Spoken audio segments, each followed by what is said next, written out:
مولاي صل وسلم دائما أبدا على حبيبك خير الخلق كلهم نبوي سيرت سيد الكونين والثقلين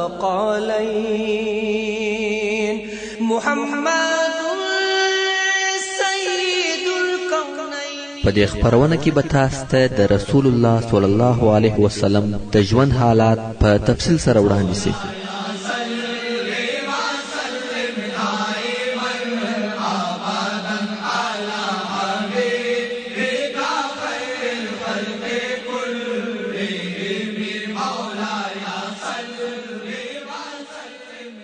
تعليم الإسلام.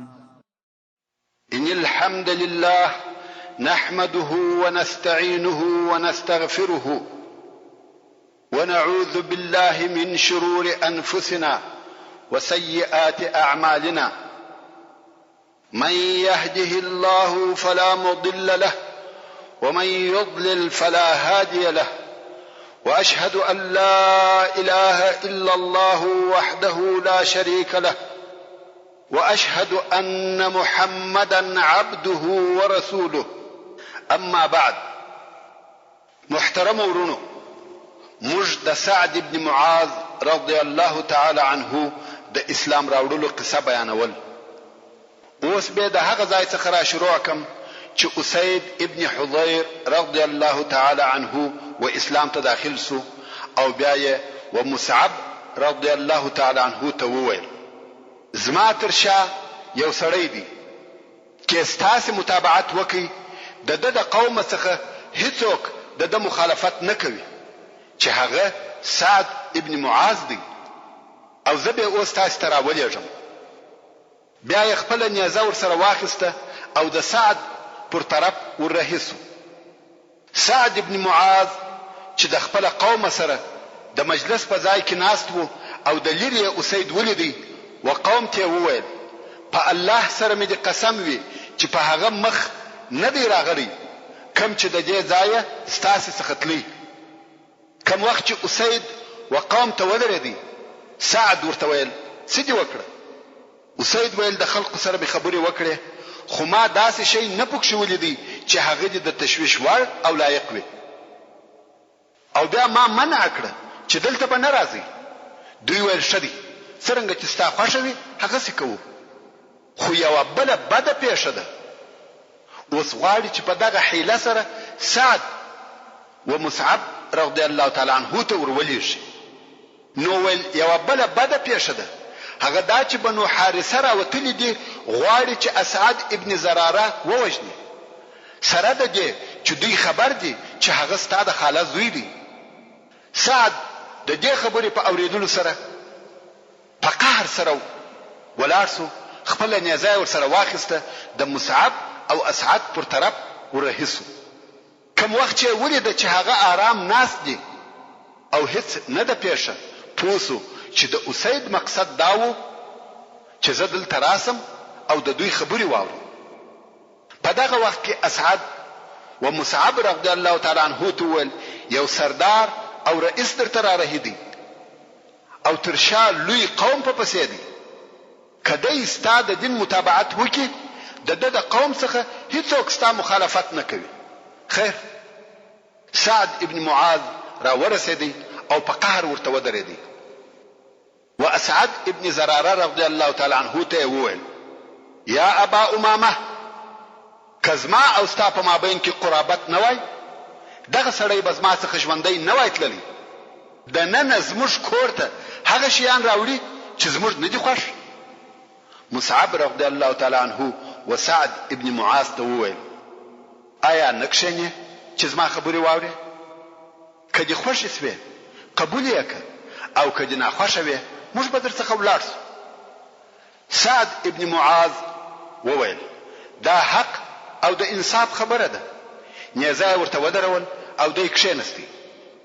مصعب رضی الله تعالی عنه د اسلام خبرې ورته وکړې، قرآن مجید یې ورته تلاوت کړي. بیا هم راوی د قصې وایي: په والله د مخه تر دې چې سعد خبري وکي موږ د په مخ کې د اسلام په نور پوسو. دا نو سعد وویل چې یو څوک مسلمانېږي څه چم کوي؟ ویل غسل وکه، کالي دې پاکه، د شهادت کلمې ووایه او 2 رکعات لمونځ وکه. سعد هم دا کارونه وکړه. دا یې خپله نیزه ورسره واخیسته او د قوم پر طرف وررهیسو. هغو چې د لرې ولیدي ویل په الله مو دې قسم وي چې په هغه مخ نه دی راغلی کم چې په هغه مخ تللی وو. اوس چې سعد ابن معاذ وخپل قوم ته ودرېدی ویل یا بني عبد الاشهل زه په تاسو کې څه مقام لرم؟ هغو ویل ته زموږ سردار یې، په موږ کې پوه او هوښیار یې. ده ویل ستاسو د نورو او ښځو سره خبرې تر هغو پر ما حرام دي چې پر الله او د هغه پر رسول مو ایمان نه وي راوړي. د دغې ورځې لمر د قوم نه پر نر نه پر ښځه ولوېدی چې ټول قوم یې مسلمانان سوه بې له یوه سړي څخه چې د هغه اسلام د احد د جنگ تر ورځې پورې وځنډېدی او د احد په ورځ مسلمان سو. جنگ یې هم وکړي او په هغه جنگ کې شهید هم سو او الله عز وجل ته یوه سجده هم نه وکړي. رسول الله صلی الله علیه و آله وسلم د ده په باره کې وفرمایل عمل قلیلا واجر کثیرا، یعنی عمل یې لږ وکړي او اجر یې ډېر واخیستی. مصعب ابن عمیر رضی الله تعالی عنه د رسول الله صلی الله علیه و آله وسلم سفیر، حتی په اسلام کې اول سفیر، په مدینه منوره کې د اسعد ابن زراره رضی الله تعالی عنه په کور کې اوسېدی او خلک یې و اسلام ته دعوتول. د ورځې او د شپې دعوت کوي. د دعوت په لار کې ډېر زحمت باسي تر څو چې د انصارو په کورو کې داسې کور نه و چې هلته د نر او ښځې مسلمانان نه وي موجود. په مدینه منوره کې اسلام ډېر نشر سو، ډېر زیات خلق و اسلام ته داخل سو. دا واقعه پس له کاله څخه د غم او د مخه تر هجرت پیښیږي. لسم کال د بعثت د غم کال، یعنی د بعثت لسم کال د غم کال او هجرت پس له 14 کال څخه د بعثت وو. په 3 کلو کې دغه تحولات پیښیږي. د مدینه منورې د خلقو څخه چې یو نفر مسلمان سي، هغه نفر بیا ډیر کوشش کوي چې نور کورنۍ هم و اسلام ته داخله سي. د مثال پر قسم بدای وخت صدر ته بیان کوم. د عمرو ابن جموح زامنو ایمان راوړي، مسلمانان سو، مګر په خپل عمرو اسلام ته نسو داخل. زامنو به د اسلام ته دعوتاوه خود نه قبلاوه. یو بت درلودي د هغه عبادت وکاوه. زامنو غوښته چې ودته د دین غلطیا ورښکاره کړي. یو شپه چې عمرو بدو زامنو یې ګنګي او مرداري راوړه، دغه د بت ټوله په ولړي. پلار چې سهار را وښتو او غواړي چې د بت عبادت وکړي، ویل ده چې بت ټول په مرداري لړلې دي. ویل دا کار چا در سره کړی دی؟ د لرګي و بت خبرې کوي، وایي چا به عزت کړی یې، ولې داسې سویه؟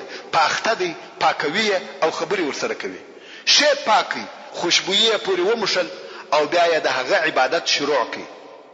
دا د بت پرستانو او مشرکانو هغه بیا عقلی او ناپوهي ده. دوهمه شپه بیا پلار بددي، زامن یې راغله، خونې ته ورننوته، بت یې بیا په مرداري ولړي او ځینې راووتل.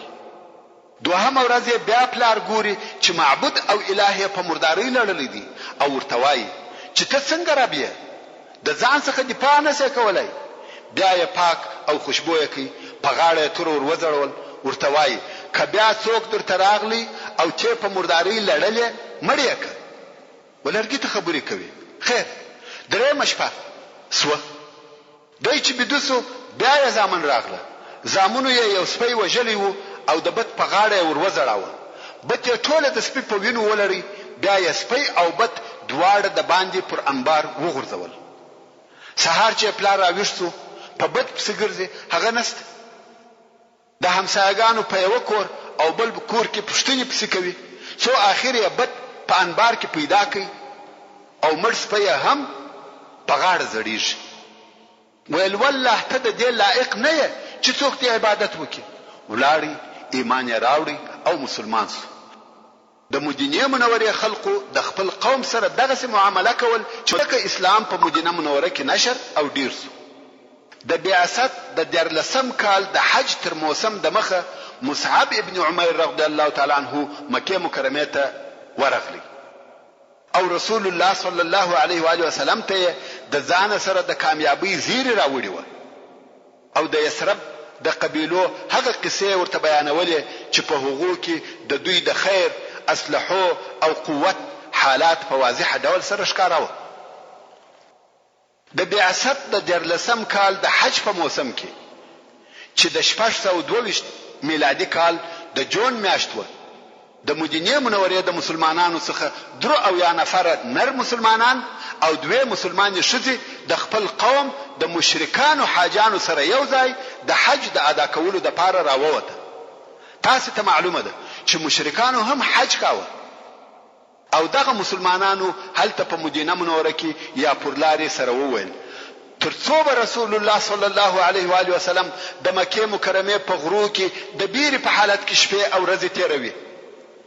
کوم وخت چې دغه مسلمانان مکه مکرمه ته راغله د رسول الله صلی الله علیه و آله وسلم سره یې د پټ او سری ملاقات غوښتنه وکړه. هغه داسې چې دغه مسلمانانو 2 نفر و رسول الله صلی الله علیه و آله وسلم ته ورولېږل چې یو یې براء ابن معروف او بل یې سعد ابن مالک او دغه سعد ابن مالک مشهور شاعر هم او براء ابن معروف د انصارو د مشرانو څخه او دوی رسول الله صلی الله علیه و آله وسلم پرنګ نه پیژندي خو بیا یې هم ورولېږل ویل ورسې پوښتنه وکړي ځکه رسول الله صلی الله علیه و آله وسلم مشهور ویل ورسې د ملاقات وعده ځنی واخلي چې کله او چیرې به دغه د حج په موسم کې سره وینو چې بیعت تر سره وکړو. نو دغه 2 نفر رئیس و او پرلار یې پوښتنه وکړه چې محمد صلی الله علیه و آله وسلم چیرې دی. خلق ورته ویل چې هلته د کعبه شریف سره ناست دی او کده د اکا عباس پیژني هغه ور سره ناست دی. براء ابن معروف د رسول الله صلی الله علیه و آله وسلم اکا حضرت عباس رضی الله تعالی عنہ پیژندي. کعبه شریف ته چراغله ویل ده چې رسول الله صلی الله علیه و آله وسلم د خپل اکا عباس رضی الله تعالی عنہ سره ناست دی. نو هلته ورغله سلام یې ورته وایه او ورته کښېنستل. رسول الله صلی الله علیه و آله وسلم هم وعلیک ورته وایه او پوښتنه ځنی وکړه چې څوک یاست. براء ویل زه براء ابن معروف یم او سعد ویل زه سعد ابن مالک یم. سعد وای کوم وخت چې ما خپل نوم ورسول الله صلی الله علیه و آله وسلم ته وريات کی رسول الله صلی الله علیه و آله وسلم یو جمله وویل چې هیڅ کلمه نه هېریږي او نه هېروم. هغه دا چې ما وویل سعد ابن مالک رسول الله صلی الله علیه و آله وسلم په ډېر تعجب وویل هغه شاعر دغه په اوږده आवाज ما ویل هو شاعر. سعد ابن مالک د مدینه منوره د هغه لوړو شاعرانو څخه و ډېر مشهور شاعر و او رسول الله صلی الله علیه و آله وسلم ډېر زیات په خوشاله سو چې یو تکړه شاعر مسلمانیږي. دا ولې لوستونکو او اوریدونکو ستاسو څخه پوښتنه کوم په هغه وختو کې د یو خبر د نشرولو د پاره کم او چی وسایل موجود و؟ رادیو، تلویزیون، اخبار، مجله، تیپ د دې شیانو څخه هیڅ شی نه فقط د نشرولو د پاره 2 شی و یو خطیب او بل شاعر. کوم وخت چې یو شاعر مسلمانیږي داسې مثال لري لکه مسلمانانو چې د رادیو یا تلویزیون یو استیشن پیدا کړي یا د اخبار د چاپولو مطبعه پیدا کړه. په هغه زمانه کې د نشرولو د پاره د شعر اعتبار ډیر زیات و. رسول الله صلی الله علیه و آله وسلم په خلق په ګرځېدی او اسلام ته به دعوت ول مګر شعر په خپل عربو یو د بل سره نقلاوه حتی که شعر شکنزل هم وای خلق په یاداوه او نقلاوه ځکه د عربو په طبيعت کې شعر خوښ و حتی د هغه ډیره علاقه په سبب چې عربو د شعر سره درلوده خبرې چې به هر څه ورته وکړي هېرې دی مګر شعر چې به دې یو یا دوه واره ورته ووایه په یاد بیسو. دا یوه قصه د مثال پر ډول درته بیانوم. یو وخت وروسته بیا په مدینه منوره کې یو صحرایي عرب ورسول الله صلی الله علیه و آله وسلم ته راغلی او مسلمان سو. مسلمانانو لمنځ ورشاوه، لمنځ یې هم زده کړ، مګر دا یې هیڅ نه زده کېده چې د هر وخت لمونځ څو رکعاته دی. خلق ورته وایي سهار 2 رکعاته، ماپښین 4 رکعاته، خو چې هر څه یې وروښوي نه په یادېږي، بیا غلط سي. نو رسول الله صلی الله علیه و آله وسلم ته کښېنستی، ویل یا رسول الله هیڅ مې نه زده کېږي چې د هر وخت لمونځ څو رکعاته دی.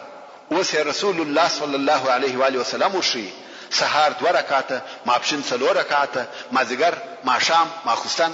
خو صحرایي چې وایي غلطیږي، بیا یې وروښول بیا غلطیږي، هر څه چې په وکي بیا هم غلطیږي، نشي زده کولای. خو دلته یو صحابي موجود وو چې شاعر وو. هغه ویل یا رسول الله کستا اجازه وي زه به وروښیم. ویل وروښه.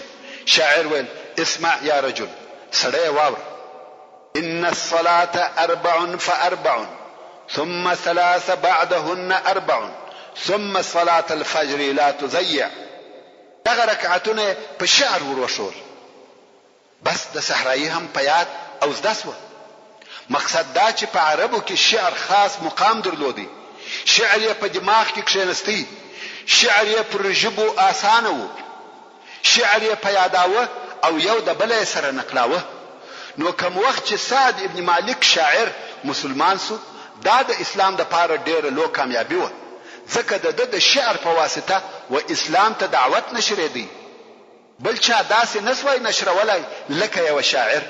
نو خود رسول الله صلی الله علیه و آله وسلم د سعد ابن مالک رضی الله تعالی عنه په اسلام ډیر خوشاله سو.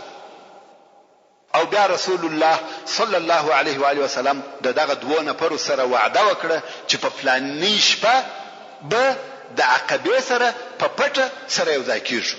عقبه په مینا کې د جمرة الاولى سره د یو غره نوم دی او هلته به ملاقات سره کوو. او اوس به قصه د انصارو و یو مشر ته پریږدو چې دغه تاریخي ټولنې او اجتماع کم چې د شرک او اسلام د مقابله و ورځو ته تغییر ورکړي حالات راته بیان کړي. کعب ابن مالک الانصاری رضی الله تعالی عنه وایي موږ د مدینه منورې څخه د حج د پاره و مکه مکرمه ته راغلو او د رسول الله صلی الله علیه و آله وسلم سره مو د ایام تشریق د مابین په ورځو کې د عقبه سره د ملاقات وعده وکړه. او هغه شپه را ورسېده چې موږ د رسول الله صلی الله علیه و آله وسلم سره په هغه شپه د ملاقات وعده درلوده. په دې سفر کې پر نور مشرکانو علاوه زموږ د قوم د مشرانو څخه یو مشر او زموږ د اشراف څخه یو شریف عبد الله ابن عمرو ابن حرام چې دای هم مشرک وو را سره وو. که څه هم موږ خپل حال زموږ د قوم د مشرکانو څخه پټ ساتي، خو د عبد الله ابن عمرو سره مو په دې باره کې خبرې وکړې او موږ ورته وویل یا ابا جابر ته زموږ د اشراف او مشرانو څخه یو شریف او یو مشر یې او موږ دغه ستا په حال نه یو خوښ، نه غواړو چې سبا د دوزخ اور په تا بلیږي. او بیا مو اسلام ته را دعوت کړي او د رسول الله صلی الله علیه و آله وسلم د ملاقات په وعده مو هم خبر کړي. عبد الله ابن عمرو اسلام قبول کړي او عقبه ته هم را سره حاضر سو او د 12 نقيبانو څخه یو نقيب هم دی وو. کعب رضی الله تعالی عنہ وایي موږ په هغه شپه د خپل قوم سره په خپل ځای کې بيدسو. کوم وخت چې د شپې درېمه حصہ تیر سو موږ د رسول الله صلی الله علیه و آله وسلم سره د وعده وزایته یو او په پټه ورهیسو. څو چې د عقبه سره په هغه شیله کې ټول سره یو ځای سو.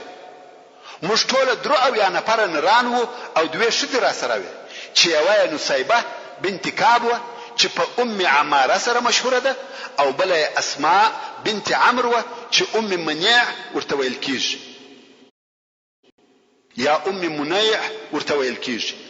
په دغه شیله کې سره یو ځای سو او د رسول الله صلی الله علیه و آله وسلم دراتګ انتظار مکاوه.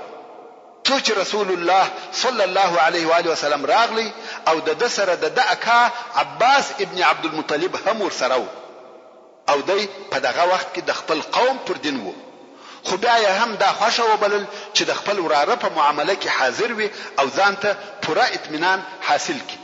ورونو موږ مخکې وویل کوم وخت چې براء ابن معروف او سعد ابن مالک د رسول الله صلی الله علیه و آله وسلم سره د ملاقات وخت او ځای ټاکی عباس رضی الله تعالی عنہ هم هلته حاضر وو.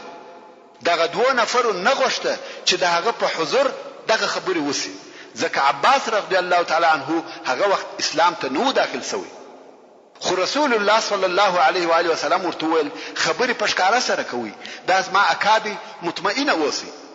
نو د ملاقات وعده د عباس رضی الله تعالی عنہ په حضور کې وسوه. کوم وخت چې د وعده شپه را ورسېده عباس رضی الله تعالی عنہ ورسول الله صلی الله علیه و آله وسلم ته ټینګ سو چې زه هم در سره ځم او رسول الله صلی الله علیه و آله وسلم هم د ځان ملګری کړي. کعب ابن مالک رضی الله تعالی عنہ وایي اول هغه څوک چې په دغه اجتماع کې خبرې وکړي عباس ابن عبد المطلب د رسول الله صلی الله علیه و آله وسلم اکاو او په پوره صراحت سره دغه مسؤلیت چې دوی پر غاړه اخیستی وو خطرونه ورته بیان کړ او ویل یا معشر الخزرج محمد صلی الله علیه و آله وسلم په موږ کې هغه مقام لري چې تاسو ته در معلوم دي. موږ د هغو کسانو څخه ساتلې دي چې د صلی الله علیه و آله وسلم مخالفه دي. دی علیه الصلاة والسلام په خپل قوم کې په عزت او د دشمنانو څخه ساتلې دي. خدای علیه الصلاة والسلام ستاسو په غوښتنه اوس غواړي چې و تاسو ته درسي که تاسو په هغه څه سره وفا کولای شئ چې د سره مو وعده کړې ده او د مخالفینو څخه ساتي نو تاسو او دغه مسؤلیت او که تاسو پسله د صلی الله علیه و آله وسلم د درتک څخه دی علیه الصلاة والسلام یوازې پرېږدي او د دشمنانو ته ورتسلیموي نو د اوس څخه لا پرېږدي.